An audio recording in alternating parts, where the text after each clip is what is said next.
Hi welcome back to our channel. Friends అందరూ ఎలా ఉన్నారు, బాగున్నారా? ముందుగా అందరికీ హ్యాపీ సండే. టిఫిన్స్ అయిపోయాయా? నేనైతే మా ఇంట్లో ఈరోజు పాస్తా ప్రిపేర్ చేసుకున్నానండి. యమ్మీ టిఫిన్ చాలా బాగుంటుంది. ఒకసారి నేను ఎలా చేసుకున్నానో మీకు చూపిస్తాను, వచ్చేయండి.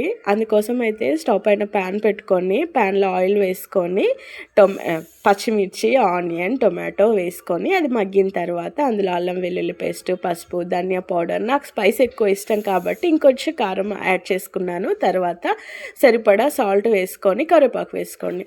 మనం ఇది పోపు చేసుకునేప్పుడే పక్కన వేడి నీళ్ళు పెట్టుకొని అందులో నేను పాస్తా ఉడికించుకున్నానండి. ముందుగానే ఉడికించుకుంటే అది బాగా మెత్తగా అయిపోతుంది కాబట్టి ముందుగా ఉడికించుకోవద్దు. మనం పోపు వేసుకునేప్పుడే పక్కన ఉడికించుకోవాలి, అంతే.